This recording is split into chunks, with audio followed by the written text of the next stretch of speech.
A los 15 años contrajo matrimonio con un hombre 20 años mayor. A los 48 salía del cuarto de un narcotraficante cargada de esmeraldas. A los 60 un bisturí le arrebató la voz para siempre. Hoy tiene 88 años y no logra recordar ni una sola de las canciones que la volvieron inmortal. Su nombre era Luz Helena Ruiz Bejarano, pero el planeta entero la conoció como Lucha Villa, la grandota de Camargo. Y lo que una simple liposucción le hizo fue un crimen que nadie pagó. Esta es la investigación que su familia resguardó durante 27 años. Y hoy vas a descubrir 4 cosas que transforman todo lo que creías saber sobre la reina absoluta de la música ranchera. Primero, la grabación de la última conversación antes de la cirugía, donde Lucha le confiesa a un amigo exactamente por qué tomó esa decisión fatal. Las palabras que pronunció esa noche revelan una inseguridad que nadie imaginaba. Segundo, las canciones que José Alfredo Jiménez le compuso en secreto y el testimonio de sus propios hijos, confirmando un romance prohibido que se extendió por años mientras él permanecía casado. Tercero, el testimonio de los guardaespaldas de don Neto Fonseca, líder del cártel de Guadalajara, que la vieron abandonar una habitación privada cubierta de joyas que no portaba al llegar. Y cuarto, el documento médico que el hospital ocultó, donde el neurocirujano admite que el cirujano plástico mintió sobre cuántos minutos estuvo su cerebro sin oxígeno. Te voy a avisar cuando llegue cada una. Si abandonas el video antes del final, te perderás la parte que su propia familia ha intentado borrar durante casi 3 décadas. Graba esta frase en tu mente. El show debe continuar. La vas a escuchar varias veces a lo largo de esta historia. Y cuando llegues al final, vas a entender por qué para Lucha Villa el show ya no pudo seguir. Todo comenzó en un poblado polvoriento del norte de México. Camargo, Chihuahua, 1930. Un año después de que Lázaro Cárdenas nacionalizara el petróleo. Un año antes de que la Segunda Guerra Mundial estallara en Europa. En ese México rural donde los caminos eran de terracería y la electricidad era un privilegio, una niña nace en una familia tan pobre que apenas tienen para alimentarse. Santa Rosalía de Camargo, un municipio perdido en el desierto chihuahuense, calles de tierra, casas de adobe, gallinas picoteando en los patios, el sol inclemente del norte quemando todo lo que toca. Su nombre es Luz Helena Ruiz Bejarano. Su madre es una mujer silenciosa, entregada a las labores del hogar, a estirar los centavos hasta que griten, a hacer milagros con nada más que frijoles y tortillas. Su padre es apenas un recuerdo borroso, una sombra que desaparece antes de que ella pueda formarse una imagen clara de su rostro. Nadie habla de él, nadie explica por qué se marchó. En las familias humildes del México de los años 40, los hombres que desaparecen no se cuestionan, simplemente se olvidan. Pero esa niña tiene algo que nadie puede ignorar. Es alta, altísima para la época. 1,75 de estatura que la hace sobresalir como una torre entre todas las demás niñas del pueblo. Cuando camina por las calles de Camargo, la gente voltea a verla. No solo por su altura, por algo más. Tiene una voz grave, ronca, poderosa. Una voz que emerge de su garganta como si brotara de las entrañas de la tierra. Cuando entona en el coro de la iglesia, el sacerdote tiene que pedirle que baje el volumen porque opaca a todos los demás. A los 12 años, Luz Helena Ruiz Bejarano ya canta en reuniones familiares. Los vecinos la convocan, los tíos la presumen. Escuchen a la niña, dicen, tiene algo especial. A los 14 comienza a cantar en pequeños eventos locales, bodas, quinceañeras, fiestas patronales. Su voz retumba en los salones de baile de Camargo, como si el edificio entero fuera su instrumento. A los 15 años toma una decisión que marcará el resto de su existencia. Se casa. Mario Miller tiene 35 años, ella apenas 15. Él es hermano de Paco Miller, un ventrílocuo ecuatoriano bastante reconocido en el circuito del espectáculo. Él tiene mundo, tiene experiencia, tiene 20 años más de vida que ella. ¿Por qué una niña de 15 años se casa con un hombre de 35? La respuesta está en las ollas vacías de su hogar, en los vestidos remendados que usa, en la pobreza que la rodea, como una prisión sin barrotes. El show debe continuar, le dice su madre cuando ella vacila. La vida tiene que seguir adelante. El matrimonio es la salida, el matrimonio es la salvación y Luz Helena obedece.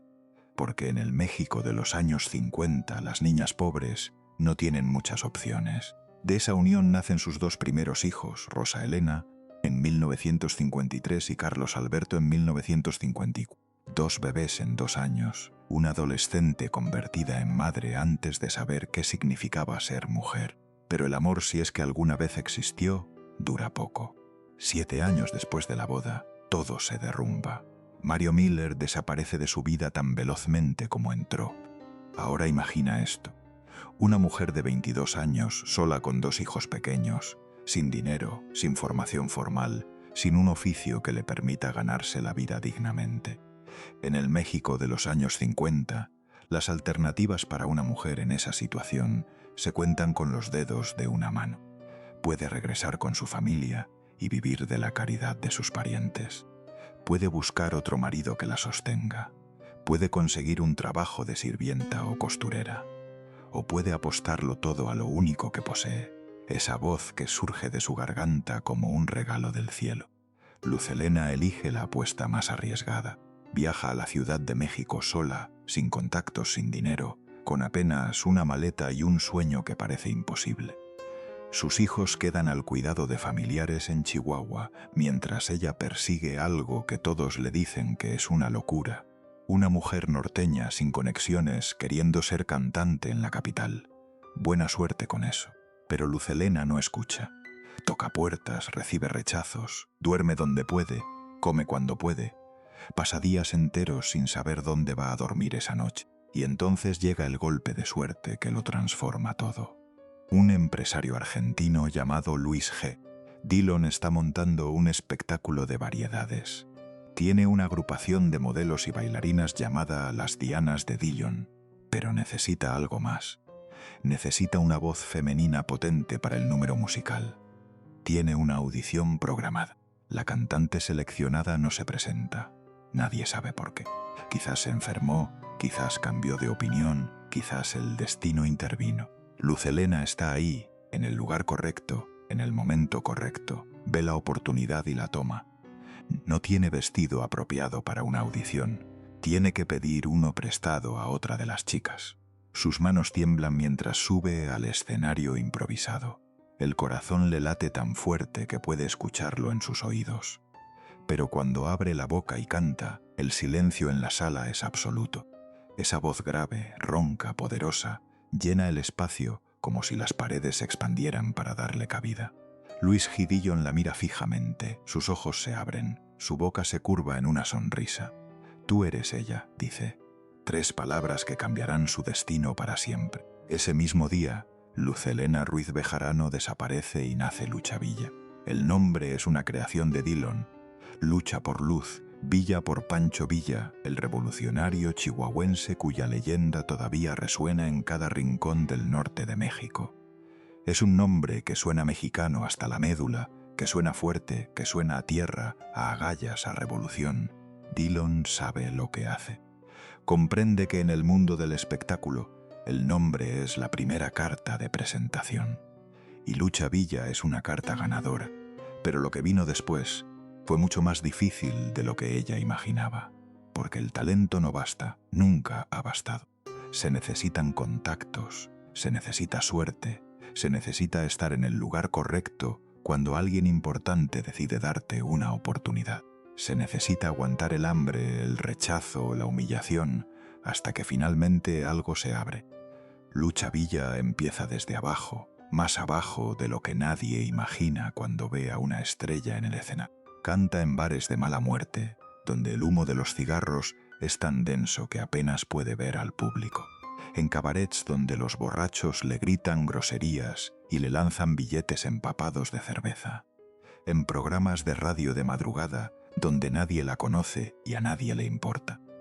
Hay noches que no tiene dónde dormir. Hay días que no tiene que comer. Hay momentos en que piensa en regresar a Camargo con la cola entre las patas, admitir que todos tenían razón, que era una locura, que debió quedarse callada y conformarse con lo que la vida le daba. Pero algo la detiene. Algo en su interior le dice que si aguanta un poco más, si resiste una noche más, todo va a cambiar. Y tiene razón. Poco a poco su voz comienza a captar la atención de las personas correctas. José Ángel Espinoza, conocido como Ferrusquilla, compositor y director musical de la famosa estación XW, la escucha cantar una noche en un café de mala muerte y distingue algo especial. La integra a su grupo, le abre un espacio en la radio más importante del país, le enseña los secretos del oficio, cómo modular la voz, cómo conectar con el público, cómo interpretar una canción como si la vivieras en carne propia. Lucha Villa aprende velozmente, es como una esponja. Absorbe todo lo que le enseñan y lo transforma en algo propio. Su estilo se va definiendo. La voz ronca, la presencia imponente, la manera de pararse en el escenario como si fuera la dueña del mundo. En 1961 graba su primer disco para la compañía Musart. La canción principal se llama La Media Vuelta. Y aquí es donde aparece el primer hombre que le partirá el corazón. José Alfredo Jiménez, el compositor más grande que México ha dado, el poeta del tequila y la desolación, el hombre que escribía canciones como si le arrancaran el alma con cada verso. José Alfredo escucha la voz de Lucha Villa y queda fascinado. No solo por su talento, que es innegable, hay algo más. Algo en la manera en que ella interpreta sus composiciones, algo en esos ojos oscuros que parecen guardar 1000 secretos. Le compone La Media Vuelta especialmente para ella. Es un tema sobre el desamor, sobre marcharse sin mirar atrás, sobre la dignidad de quien prefiere perderse antes que humillarse. La canción se convierte en un éxito inmediato, pero José Alfredo no se detiene ahí. Le escribe La mano de Dios, después que se me acabe la vida, y más canciones, cada una superior a la anterior. Y aquí viene algo que debes guardar en tu memoria, porque va a ser importante más adelante. Entre canción y canción, entre ensayo y ensayo, entre gira y gira, José Alfredo y Lucha Villa empiezan a compartir cada vez más tiempo juntos. La química entre ellos es evidente para todos los que los rodean. Cuando interpretan juntos, el aire se electrifica, pero hay un problema enorme. José Alfredo está casado, tiene esposa, Mary Medel, tiene 4 hijos. Tiene una reputación que cuidar en un México donde el escándalo puede destruir carreras. Lo que nadie sabía entonces, lo que se mantuvo en secreto durante décadas, era que entre ellos había algo más que música. Recuerda este detalle. Lo vas a necesitar cuando te cuente lo de las canciones secretas. Mientras la relación con José Alfredo se desarrolla en las sombras, la carrera de Lucha Villa estalla como fuegos artificiales. Graba disco tras disco, cada uno más exitoso que el anterior. La radio no para de transmitir sus canciones. Los palenques se llenan cuando se anuncia su nombre. Y aquí hay algo que la distingue de todas las demás. En esa época, las cantantes de ranchero actuaban desde el balcón de los palenques, arriba, separadas del público, protegidas de la multitud de hombres que llenaban el ruedo. Pero Lucha Villa baja, se para en medio del redondel rodeada de hombres, enfrentando directamente a esa masa de rostros sudorosos y miradas desafiantes. Canta con una fuerza que los hace callar, con una presencia que los hace respetar.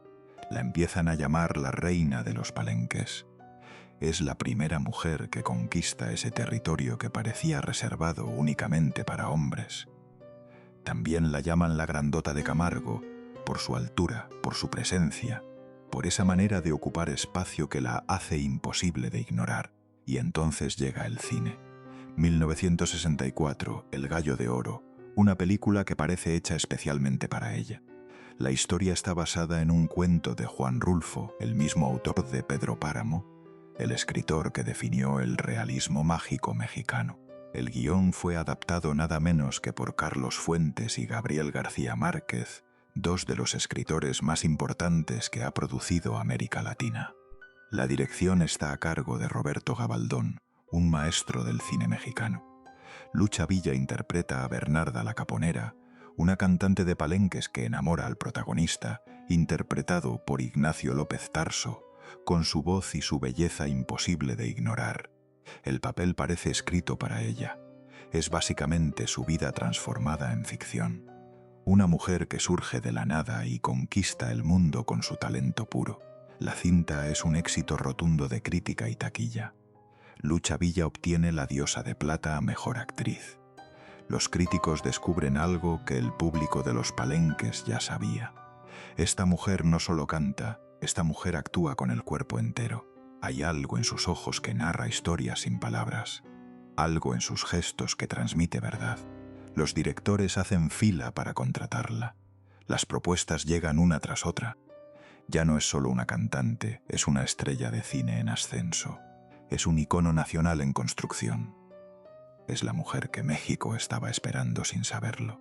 Pero aquí viene algo que casi nadie relata, algo que se oculta detrás de las luces y los aplausos.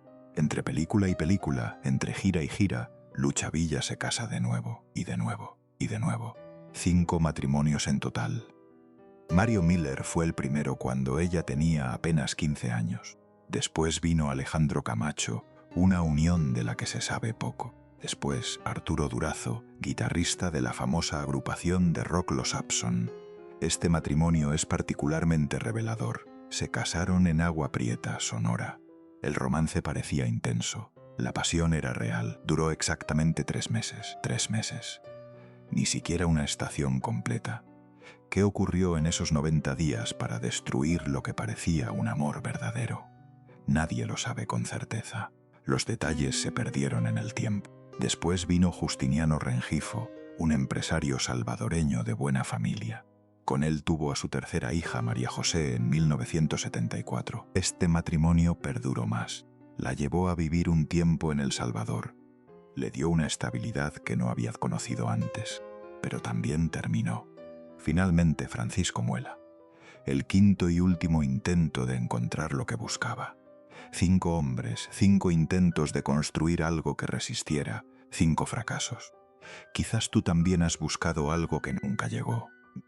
Has intentado una y otra vez creyendo que la próxima vez sería distinto, que esta vez sí funcionaría, que el amor que siempre quisiste finalmente aparecería. Lucha Villa conocía esa sensación mejor que nadie. Pero mientras su vida personal se fragmentaba matrimonio tras matrimonio, su carrera continuaba escalando sin parar. 1971, Mecánica Nacional, una película que se convertiría en un clásico absoluto del cine mexicano. El director es Luis Alcoriza, un español exiliado que se transformó en uno de los cineastas más relevantes de México.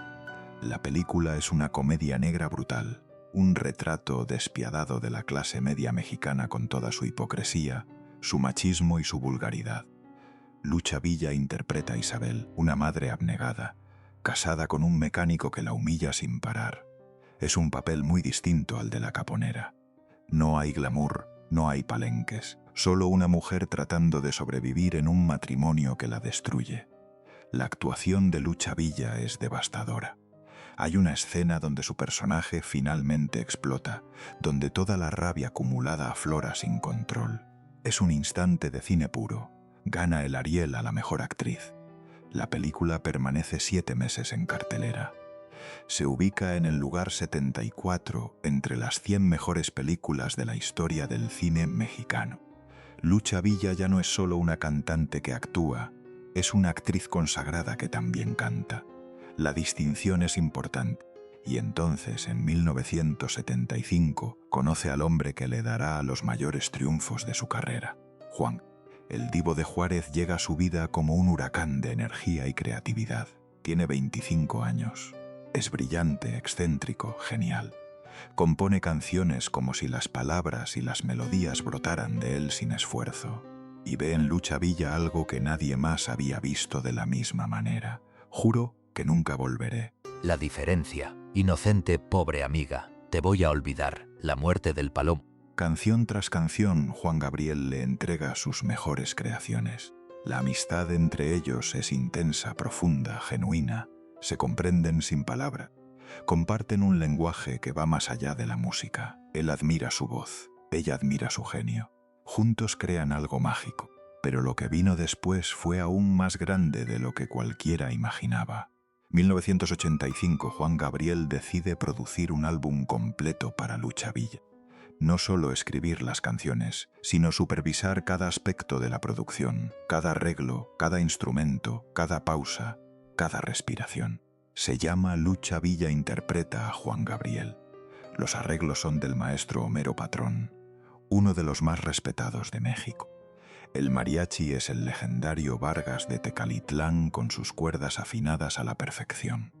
Cada nota, cada acorde, cada silencio está calculado para construir algo perfecto. Las sesiones de grabación se extienden por semanas. Juan Gabriel es un perfeccionista obsesivo. Hace repetir las tomas una y otra vez hasta que quedan exactamente como las escucha en su cabeza. Lucha Villa, que ya tiene casi 50 años de trayectoria, acepta la dirección sin quejarse. Sabe que está en manos de un genio, y el resultado es el disco más vendido en la historia de la música ranchera. No discutamos. Una canción sobre una relación que se está fragmentando, interpretada con una dignidad que parte el alma. Ya no me interesas. El himno de todas las mujeres que han resuelto dejar atrás un amor que ya no les sirve. Tú a mí no me hundes. Una declaración de fortaleza que se vuelve lema de generaciones. 7 versos. Eres divino. Resulta. Cada canción se transforma en himno nacional no oficial. Cada verso se graba a fuego en la memoria colectiva de México. Las radios no paran de reproducirlas. Las celebraciones no están completas sin ellas. Los bares las repiten hasta el cansancio. El disco forma parte de la lista de los 100 álbumes que debes tener antes del fin del mundo, publicada por Sony Music en 2012. No es exageración, no es hipérbole, es historia de la música latinoamericana. Lucha Villa está en la cumbre absoluta, tiene casi 50 años y es más grande que nunca. Ha vendido millones de discos, ha ganado galardones, ha conquistado palenques, escenarios y estudios de cine. Pero hay algo que el público desconoce. Detrás de las luces, detrás de los aplausos, detrás de la sonrisa perfecta, Lucha Villa está tomando decisiones que le costarán todo. Presta atención, porque aquí llega la primera de las 4 cosas que casi nadie se atreve a revelar sobre Lucha Villa. La noche antes de la intervención que destruiría su vida, Lucha Villa sostuvo una conversación que lo revelaría todo. El cantante Alberto Ángel, conocido como El Cuervo, estaba en una reunión de la Asociación Nacional de Autores y Compositores cuando ella llegó. Era un encuentro habitual con comida, bebida, charla entre colegas. Lucha Villa se sentó a su lado. Conversaron de música, de proyectos, de la vida. Y entonces ella soltó una frase que El Cuervo nunca olvidaría. «Mañana me voy al desgrasador», dijo con su característico sentido del humor. El Cuervo la miró. «¿Desgrasador? ¿Qué significaba eso?» Me decía, «No te vayas de aquí para que crean que eres tú el que está comiendo tanto», recordó El Cuervo años después en una entrevista para Detrás de la Fama. Lucha Villa tenía 60 años, acababa de separarse por 5ª y última vez. Había subido de peso tras la ruptura, como ocurre tantas veces, y sentía que su cuerpo ya no era digno del escenario que había conquistado. Piensa en eso un momento. Una mujer que había llenado palenques durante 40 años, que había actuado en docenas de películas, que era considerada la voz más poderosa de la música mexicana. Esa mujer se miraba al espejo y veía a alguien que no merecía estar ahí. El show debe continuar, pensaba. Pero para que continuara, ella tenía que verse joven, tenía que verse delgada, tenía que seguir siendo la mujer imponente que todos recordaban. La industria del espectáculo es despiadada con las mujeres que envejecen. Siempre lo ha sido. Los hombres pueden ganar peso, perder cabello, arrugarse. Se les llama experimentados o distinguidos. Las mujeres simplemente desaparecen. Lucha Villa no quería desaparecer. Así que tomó una decisión, una liposucción, un procedimiento aparentemente simple que miles de personas realizan cada año sin complicaciones. Extraer un poco de grasa del abdomen, de los brazos, de las piernas, recuperar la silueta que el tiempo había difuminado. ¿Qué podría salir mal? 14 de agosto de 1997, Monterrey, Nuevo León. Clínica del cirujano plástico Eugenio Pacelli. Lucha Villa ingresa al quirófano confiada. Tiene planes para el futuro inmediato. Acaba de terminar de grabar su nuevo disco. Está por estrenar una telenovela que promete ser un éxito. Tiene conciertos agendados. Tiene una vida que vivir. La anestesia empieza a surtir efecto. Sus ojos se cierran lentamente. El último pensamiento que cruza su mente es probablemente algo sobre el futuro que le espera. No sabe que ese futuro acaba de desvanecerse. Lo que ocurrió en ese quirófano sigue siendo materia de controversia legal y médica. La versión oficial inicial fue esta. Lucha Villa sufrió un paro cardiorrespiratorio durante el procedimiento. La anestesióloga detectó el problema e intentó reanimarla. El corazón se detuvo por completo. Después comenzó a fibrilar, latiendo de manera errática y peligrosa. La trasladaron de urgencia al Hospital Muguerza, también en Monterrey. Los médicos trabajaron desesperadamente para estabilizarla. Lograron salvarle la vida, pero el daño ya estaba consumado. Su cerebro había pasado minutos sin oxígeno, sin la irrigación sanguínea que necesita para funcionar. Cada segundo que transcurría, miles de neuronas morían. Al principio, el cirujano Pacelli declaró que habían sido menos de 2 minutos.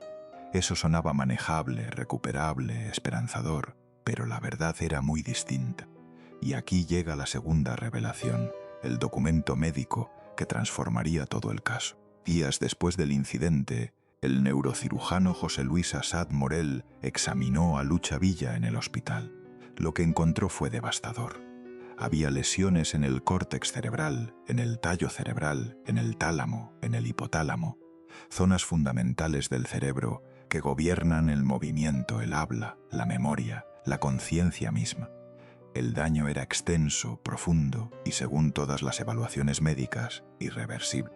Y para que ese nivel de deterioro existiera, para que tantas áreas del cerebro estuvieran afectadas de esa manera, el cerebro de Lucha Villa había permanecido más de 5 minutos sin irrigación sanguínea. No 2 minutos como afirmaron inicialmente, más de 5. El cirujano había mentido, o al menos había minimizado drásticamente la gravedad de lo ocurrido en su quirófano. Los 3 hijos de Lucha Villa, Rosa Elena, Carlos Alberto y María José, demandaron al doctor Eugenio Pacelli por negligencia médica. El caso se arrastró durante años por los tribunales mexicanos. Las consecuencias legales al final fueron mínimas. Pero las consecuencias para Lucha Villa fueron eternas. 11 días. 11 días estuvo en coma profundo mientras su familia aguardaba afuera de la unidad de cuidados intensivos, rezando, llorando, negociando con Dios, con el destino, con cualquiera que pudiera escuchar. Los pasillos del Hospital Muguerza se convirtieron en su hogar temporal. Rosa Elena, Carlos Alberto y María José, turnándose para no dejarla sola ni un momento, aunque ella no podía saberlo. Aunque ella estaba en algún lugar entre la vida y la muerte donde las voces de sus hijos no llegaban. Su hija Rosa Elena le ponía música a través de audífonos. Canciones de Joan Manuel Serrat, el cantautor español que Lucha adoraba. Le hablaba durante horas, contándole cosas del mundo exterior, de sus nietos, de todo lo que la esperaba cuando despertara, esperando cualquier señal de que su madre seguía ahí dentro. Mueve un dedo si me escuchas, mamá. Solo un dedo, el pie, lo que sea. Dame una señal de que sigues peleando. Los periodistas acampaban frente al hospital. Las noticias sobre el estado de Lucha Villa ocupaban primeras planas. México entero contenía la respiración esperando novedades. Se habló de trasladarla a Houston, donde había hospitales más especializados en daño cerebral. Los médicos lo evaluaron seriamente, pero al final concluyeron que el riesgo del traslado era demasiado elevado. Su condición era demasiado frágil. Cualquier movimiento podía ser el último. Así que esperaron. Día tras día, noche tras noche, rezando, llorando, negándose a perder la esperanza. El show debe continuar. Quizás pensaba Rosa Elena mientras sostenía la mano inmóvil de su madre entre las suyas. Por favor, mamá, no te rindas, sigue peleando. Tú siempre seguiste adelante, una vez más, solo una vez más. El 31 de agosto de 1997, después de 11 días en la oscuridad del coma, Lucha Villa abrió los ojos. La noticia se propagó como pólvora. Los titulares de los periódicos celebraban: Lucha Villa despierta del coma. Los fanáticos respiraban aliviados. La familia lloraba de alegría. Pero la mujer que despertó ya no era la misma, y nunca volvería a serlo. Abrió los ojos, sí, pero la mirada estaba vacía, como si mirara sin ver, como si estuviera ahí pero no del todo. No podía hablar. Las palabras que durante 40 años habían brotado de su garganta como ríos de oro, esas palabras que habían hecho llorar a millones de personas, que habían conquistado palenques y estudios de grabación, ahora estaban atrapadas, bloqueadas, extraviadas en algún laberinto de su cerebro dañado. Los médicos explicaron lo ocurrido. La falta de oxígeno había destruido conexiones neuronales que no se pueden reconstruir.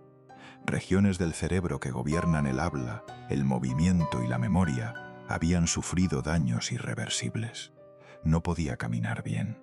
Sus piernas, esas piernas largas que la hacían imponente, que la hacían la grandota de Camargo, ahora apenas la sostenían. Necesitaba ayuda para dar cada paso, para levantarse de la cama, para ir al baño. No podía recordar los nombres, las fechas, las canciones, los rostros de personas que había conocido durante décadas. Todo se mezclaba en una niebla permanente que iba y venía sin control. Los médicos tenían un término técnico para lo que le había sucedido: encefalopatía anoxoisquémica, un nombre largo y frío para describir un cerebro que se quedó sin oxígeno demasiado tiempo. La familia hizo lo imposible por auxiliarla. Gastaron todo lo que tenían y más.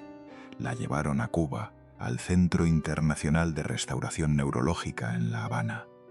Era uno de los mejores centros del mundo para este tipo de lesiones cerebrales. Los médicos cubanos contaban con décadas de experiencia con daños neurológicos, técnicas innovadoras que no existían en otras partes, una reputación ganada caso por caso. Los tratamientos se prolongaron meses: terapia física, terapia del habla, estimulación cerebral, ejercicios que parecían imposibles, repetición tras repetición de movimientos básicos que cualquier niño realiza sin pensar. Hubo avances, pequeños milagros que la familia festejaba como grandes victorias. Lucha Villa aprendió a decir algunas palabras de nuevo. Al principio eran solo sonidos sueltos, gruñidos, sílabas que no formaban nada reconocible. Después, lentamente, comenzaron a surgir palabras, nombres, frases cortas. Aprendió a leer otra vez como una niña de 6 años que descifra las letras por primera vez. Cada palabra era una batalla, cada oración un triunfo. Su hija María José evocaba esos días con una mezcla de dolor y esperanza. Mi mamá avanzaba poco a poco. Cada día era una lucha, pero ella seguía intentando. Pero la voz que cantaba, esa voz ronca y poderosa que era su esencia misma, esa voz que había definido su identidad durante 4 décadas, esa voz se había marchado para siempre. Nunca volvió a entonar ni una sola nota, ni un solo verso, ni siquiera a tararear una melodía. La voz más grande de la música mexicana quedó en silencio absoluto. Quizás tú también sabes lo que es perder algo que te definía. Algo que eras tú, no algo que poseías. Algo sin lo cual no sabías cómo existir. Lucha Villa tuvo que aprender a vivir sin su voz, sin su carrera, sin la identidad que había forjado durante 4 décadas. Y eso es un tipo de muerte que muy pocos comprenden. Antes de contarte cómo transcurre su vida hoy, necesitas conocer lo que sucedió en los años de gloria. Las partes que nadie quiso relatar públicamente, los secretos que ella misma guardó hasta que ya no pudo hablar para revelarlos. Si quieres seguir descubriendo historias que el mundo del espectáculo prefiere ocultar, suscríbete al canal. Aquí contamos lo que otros callan. Y ahora sí, la tercera revelación. Esta es quizás la más sorprendente de todas: el romance secreto con José Alfredo Jiménez. Durante años, los rumores circularon por los corredores de las disqueras, por los camerinos de los teatros, por las mesas de los bares donde se congregaban los músicos después de los shows. La química entre José Alfredo y Lucha Villa era evidente para todos. Cada vez que cantaban juntos, Cada vez que él le componía una nueva canción, había algo en sus miradas que delataba mucho más que una simple colaboración artística. Pero nadie tenía pruebas concretas, era todo especulación, chisme, rumor, hasta que los hijos de ambos comenzaron a hablar. Rosa Elena Miller, hija de Lucha Villa, reveló en una entrevista para Detrás de la Fama algo que su madre nunca pudo contar públicamente. La canción Amanecí en tus brazos, uno de los éxitos más grandes de José Alfredo Jiménez, fue compuesta para Lucha Villa. No para su esposa, no para ninguna de las otras mujeres que pasaron por su vida, para ella. José Alfredo Jiménez Jr., hijo del compositor, confirmó la historia desde el otro lado. Mi padre nunca quiso decirnos para quién era Amanecí en tus brazos, relató en una entrevista. Cada vez que le preguntábamos esquivaba el tema, cambiaba de conversación. Pero un día, tras mucha insistencia, José Alfredo finalmente confesó algo. Fue para una muchacha que se casó con un amigo muy querido del medio. ¿Y quién era esa muchacha? ¿Quién se unió en matrimonio con un músico del mundo artístico poco después de conocer a José Alfredo? Lucha Villa, que se casó con Arturo Durazo de los Abson en 1960, justo cuando su vínculo con José Alfredo estaba en su punto más intenso. ¿Fue ese matrimonio apresurado una forma de huir de un amor imposible? ¿Fue por eso que duró solo 3 meses? El romance con José Alfredo era imposible de materializar abiertamente. Él estaba casado con Mary Medel, tenía 4 hijos, tenía una reputación que preservar en un México donde el escándalo podía destruir carreras de la noche a la mañana. Pero el corazón no entiende de reputaciones ni de conveniencias. Rosa Elena Miller, la hija de Lucha, reveló otro detalle. Había una canción que José Alfredo llamaba por teléfono para cantarle a su madre cuando ella estaba en Estados Unidos y él en México. Una canción especial, íntima, que era solo de ellos. Los que los frecuentaban aseguran que la tensión entre ambos era palpable. Cada presentación conjunta era un ejercicio de contención. Cada canción compartida era una declaración de amor disfrazada de arte. José Alfredo falleció el 23 de noviembre de 1973, a los 47 años, destruido por el alcohol que había sido su musa y su verdugo. Lucha Villa continuó hacia adelante guardando el secreto, interpretando las canciones que él le había escrito, manteniendo viva su memoria en cada nota. Murió sin poder decirle todo lo que sentía, ella sobrevivió sin poder contarlo. Pero esa no fue la única relación prohibida de Lucha Villa. Y ahora llegamos a la cuarta y última revelación, la que te prometí al inicio. Si has llegado hasta aquí, esto es para ti. A mediados de los años 80, cuando Lucha Villa tenía 48 años y se encontraba en la cumbre absoluta de su fama, recibió una convocatoria muy particular. No era para un concierto, no era para una película, no era para una entrevista. Era para un encuentro privado con uno de los hombres más peligrosos de México. Ernesto Fonseca Carrillo Don Neto, cofundador y líder del Cártel de Guadalajara, junto con Rafael Caro Quintero y Miguel Ángel Félix Gallardo. 3 nombres que en esa época representaban el poder absoluto del narcotráfico mexicano. En los años 80, el Cártel de Guadalajara era la organización criminal más poderosa del país. Controlaban el trasiego de cocaína y marihuana hacia Estados Unidos. Habían edificado un imperio de corrupción que llegaba hasta las más altas esferas del gobierno. Tenían políticos en nómina que firmaban lo que les pedían, policías que les obedecían sin cuestionar, militares que miraban hacia otro lado cuando los cargamentos cruzaban, y tenían gustos caros. Mansiones, autos de lujo, aviones privados, joyas que valían más que pueblos enteros. Y les gustaba la compañía de mujeres célebres, actrices, cantantes, modelos, mujeres que resplandecían bajo las luces del espectáculo. La periodista Anabel Hernández documentó lo que ocurrió esa noche en su libro Emma y las otras señoras del narco, una investigación de años que destapó secretos que muchos preferían mantener enterrados. Los testigos fueron los propios escoltas de Don Neto, hombres que años después decidieron hablar porque ya no tenían nada que perder. Lucha Villa llegó a la mansión del capo. Era de noche. La seguridad era impenetrable. Hombres armados en cada esquina, en cada puerta, en cada ventana. El tipo de protección que solo el dinero del narcotráfico puede costear. La propiedad era un palacio de excesos. Mármol importado, candelabros de cristal, obras de arte que probablemente eran robadas, todo el lujo que el dinero puede adquirir sin importar su procedencia. La hicieron ingresar a una habitación privada donde don Neto la aguardaba. El capo era conocido por su carisma, por su sentido del humor oscuro, por la forma en que podía ser encantador un instante y aterrador al siguiente. Lo que ocurrió ahí dentro, en esas horas que transcurrieron a puerta cerrada, solo ella y don Neto lo saben, y ninguno de los dos puede o quiere contarlo. Pero cuando Lucha Villa salió, horas después, los escoltas vieron algo que jamás olvidaron. Descendía las escaleras con una sonrisa amplia en el rostro.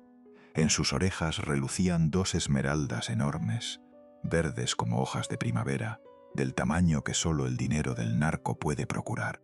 En sus muñecas, brazaletes del mismo verde esmeralda, anillos, esclavas, alhajas que no portaba al llegar. Vieron a Lucha Villa entrar con don Neto y salir con esmeraldas en las orejas y en los puños de las manos como brazaletes, declaró uno de los testigos a Anabel Hernández. Cuando se encontró con don Neto tendría unos 48 años. Se quedó en la habitación con el capo cerca de 2 horas. Cuando por fin salió, la vi bajar con una sonrisa y unas esmeraldas gigantes color verde con anillos y esclavas a juego. ¿Fue un romance? ¿Fue un acuerdo? ¿Fue un instante de debilidad? ¿O una decisión calculada? ¿Fue amor? ¿Conveniencia? ¿O simplemente la fuerza de atracción que ejercen los hombres poderosos sobre las mujeres famosas? Nadie lo sabe con certeza. Don Neto fue capturado por el ejército mexicano el 7 de abril de 1985 y pasó décadas en prisión antes de ser colocado en arresto domiciliario en 2016. Lucha Villa perdió la capacidad de hablar en 1997. Los secretos murieron con las palabras, pero la imagen quedó grabada para siempre. La cantante más grande de México, la voz más poderosa del ranchero, saliendo de la habitación de un narcotraficante cubierta de esmeraldas. El show debía continuar a cualquier precio. 1978, 2 años antes de conocer a don Neto. Lucha Villa adopta una decisión artística que pocos esperaban y muchos criticaron. Acepta un papel en una película que nadie quería filmar, que los estudios rechazaban, que los actores evitaban como si fuera contagiosa. El lugar sin límites, dirigida por Arturo Ripstein, uno de los realizadores más respetados y audaces del cine mexicano.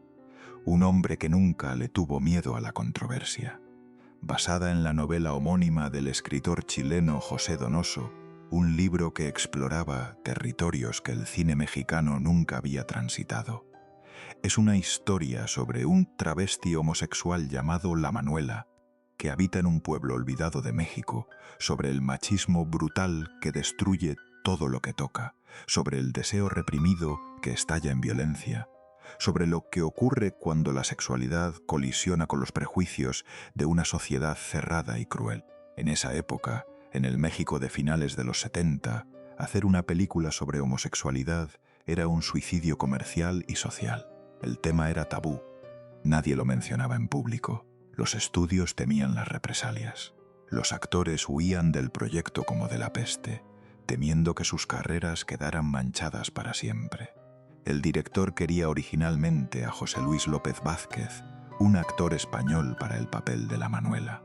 No pudo concretarlo. Quería a Katy Jurado para la japonesa. Tampoco funcionó, pero Lucha Villa dijo que sí sin titubear. Interpretó a la japonesa, la propietaria original del burdel donde transcurre la historia. Una mujer pragmática hasta la crueldad que hace una apuesta imposible. Seducir al travesti del pueblo, La Manuela, para ganar la propiedad del local en un trato con don Alejo, el cacique del lugar. El papel demandaba algo que pocas actrices de su estatura se habrían atrevido a hacer. La escena en que la japonesa y La Manuela, interpretada brillantemente por Roberto Cobo, terminan juntos en la cama, fue una de las más controversiales del cine mexicano. Dos personajes que no deberían desearse, que representan mundos completamente opuestos, encontrándose en la oscuridad de una habitación prestada para consumar una apuesta sórdida. Lucha Villa no tuvo miedo, no pidió dobles, no exigió cortes. Interpretó a la japonesa con una mezcla de ternura y pragmatismo que le valió el Ariel a la mejor actriz de reparto. La película se convirtió en un clásico instantáneo. La primera representación digna de un personaje homosexual en el cine mexicano. Un hito que modificó la historia de la cinematografía nacional. Está considerada entre las 10 mejores películas mexicanas de todos los tiempos. Y Lucha Villa estuvo ahí, arriesgando su reputación, arriesgando su carrera por el arte. El show debe continuar. Lo había aprendido de niña y ella siempre cumplía sin importar el costo. Los años 80 y 90 fueron una montaña rusa de triunfos y tragedias personales. Más discos, más giras, más reconocimientos.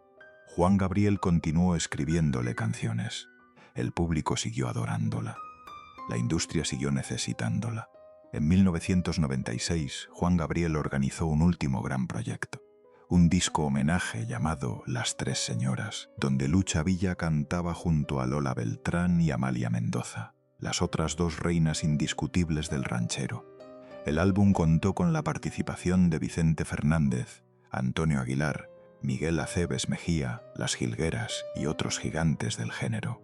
Fue un acontecimiento histórico. Lucha Villa cantó como solista Hoy que pienso tanto en ti. Grabó a dúo con Amalia Mendoza y participó en una versión grupal de Se me olvidó otra vez con las otras dos señoras. Quedó pendiente un dueto especial con Lola Beltrán, pero Lola falleció antes de que pudieran registrarlo. Fue el último disco de Lucha Villa. Un año después, en agosto de 1997, ingresaría al quirófano de Monterrey y nunca volvería a ser la misma. Hoy, mientras escuchas esta historia, Lucha Villa tiene 88 años. Vive en un rancho en San Luis Potosí, lejos de las cámaras, lejos de los reflectores, lejos del mundo que en algún momento la adoró con locura. Es un lugar tranquilo, verde, silencioso. Exactamente lo contrario de los palenques cargados de humo y gritos donde ella reinaba. Sus hijos la cuidan con devoción absoluta. Es una labor de 24 horas, todos los días del año sin descanso. Rosa Elena, Carlos Alberto y María José organizan sus vidas en torno a ella. Se turnan para estar presentes, contratan enfermeras, supervisan tratamientos, aseguran que no le falte nada de lo que necesita. Le ponen su música. Las canciones que ella grabó hace décadas suenan en las bocinas del rancho. La media vuelta, no discutamos, ya no me interesas. La voz joven de Lucha Villa llenando los espacios donde su voz actual no puede llegar. A veces dicen sus hijas, reconoce las canciones, sus ojos se iluminan por un instante. Sus labios se mueven como si quisiera entonar algo, como si la música estuviera ahí atrapada en algún rincón de su mente dañada, tratando desesperadamente de salir. Pero las palabras no llegan, la voz no emerge, el silencio permanece. En 2009, su ciudad natal le rindió un homenaje que ella apenas pudo comprender. Develaron una estatua de bronce de más de 6 metros de altura en Camargo, Chihuahua. Una representación de Lucha Villa en su esplendor, con los brazos abiertos, lista para cantar. La cantante Aida Cuevas interpretó sus éxitos mientras la verdadera Lucha observaba desde una silla de ruedas sin poder aplaudir, sin poder agradecer, sin poder unirse al coro de su propia música. Los que estuvieron ahí describen el momento como desgarrador. Ver a la leyenda sentada inmóvil mientras su legado resonaba a su alrededor. Una estatua de bronce más animada que la mujer que representaba. En marzo de 2023 circuló el rumor de que había fallecido. Las redes sociales se colmaron de despedidas. Los periódicos prepararon obituarios. Los fanáticos lamentaron su partida. Pero su hija María José salió a desmentirlo con un mensaje claro y molesto. Es mentira. Ella está con nosotros y bien, gracias a Dios. Gente sin escrúpulos y aparentemente sin nada bueno que hacer. Periodistas y personas que ni siquiera se toman la molestia de verificar con seriedad. Lucha Villa sigue viva. Pero ¿qué tipo de vida es la que tiene? Quizás tú también conoces a alguien así. alguien cuyo cuerpo persiste mientras su esencia se va desvaneciendo, alguien que está ahí, pero ya no está del todo. Es un tipo de duelo que no tiene nombre porque la persona sigue respirando. La familia está proyectando una película sobre su vida. María José ha confirmado que trabajan en el proyecto, aunque no ha querido revelar detalles hasta tenerlo listo. Quizás esa película cuente toda la verdad. Quizás narre solo la parte presentable, la que puede mostrarse sin escándalo. Quizás Lucha Villa nunca sepa que la están realizando. Su hija tiene un consejo para todas las mujeres que piensan en someterse a cirugías estéticas, porque de verdad puede tener consecuencias para toda la vida. Hay que pensarlo muy bien. Mejor hacer ejercicio. Es un consejo simple, evidente, que cualquiera podría dar, pero proviene de alguien que vio cómo una decisión de minutos, una intervención supuestamente rutinaria, destruyó a su madre para siempre. El show debe continuar. Le dijeron a Lucha Villa cuando era una niña pobre en Camargo, cuando no tenía que comer, cuando el futuro parecía una pared sin puertas. Y el show continuó. Vaya que continuó. Durante 40 años, Lucha Villa fue el espectáculo más grande de México. Cantó para presidentes en Los Pinos y para peones en los palenques más remotos del país. Actuó en películas de arte con directores de renombre internacional y en comedias populares que llenaban los cines de provincia. Amó a hombres imposibles y guardó secretos que nunca pudo revelar. Se levantó de cada tropiezo, sobrevivió a 5 divorcios, enfrentó los prejuicios de una industria que no sabía qué hacer con una mujer tan poderosa. Ganó 2 premios Ariel y 2 Diosas de Plata. Vendió millones de discos en una época en que eso significaba algo concreto. Recibió 12 discos de oro consecutivos entre 1964 y 1976. Fue la primera reina de los palenques, conquistando un territorio que se consideraba exclusivo de los hombres. Colaboró con los más grandes compositores de la historia de la música mexicana: José Alfredo Jiménez, Juan Gabriel, Ferrusquilla, Rubén Fuentes. Su nombre está grabado en la historia de México. Su voz definió generaciones. Sus canciones siguen resonando en cada celebración, en cada cantina, en cada corazón roto que busca consuelo en la música. Pero en agosto de 1997, el show finalmente se detuvo. No por elección, no por retiro, no por decisión artística, no porque ella quisiera descansar tras décadas de trabajo incansable. Por una liposucción, por un bisturí, por unos minutos sin oxígeno que nadie quiso contabilizar con precisión. Por una resolución tomada en un momento de inseguridad, de miedo a envejecer, de presión por mantenerse vigente en una industria que devora a las mujeres cuando dejan de verse jóvenes. Y la voz más poderosa de la música mexicana quedó en silencio para siempre. Lucha Villa merecía otro final. Merecía despedirse en un escenario repleto de gente que la adoraba, rodeada de mariachis tocando sus canciones, con aplausos que retumbaran en las paredes hasta hacerlas vibrar. Merecía elegir el momento de su retiro. Merecía decir hasta aquí llegué cuando ella lo decidiera, no cuando un quirófano lo determinara por ella. Merecía envejecer narrando sus historias a quien quisiera escucharlas, recordando sus amores imposibles, entonando sus canciones aunque la voz ya no fuera la misma, porque el alma seguiría siendo la de siempre. No lo tuvo, nadie se lo dio. El destino, la vanidad, un cirujano negligente o una combinación cruel de los tres le arrebataron el derecho a envejecer con dignidad. El precio de la belleza fue demasiado elevado. El miedo a que el cuerpo dejara de ser digno del escenario le costó todo lo que tenía, todo lo que era. Hoy tiene 88 años. Habita en un rancho silencioso donde las únicas canciones que se escuchan son grabaciones de su propia voz joven. No puede expresarse más allá de unas pocas palabras. No puede cantar ni una nota.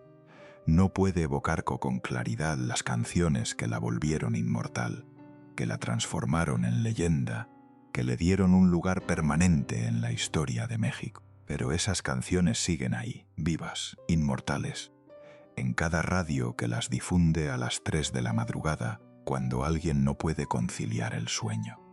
en cada persona que las canta a todo pulmón en las fiestas de quinceañera, en cada corazón que se quiebra cuando suena Amanecí en tus brazos, o No discutamos, o Ya no me interesas, o La media vuelta.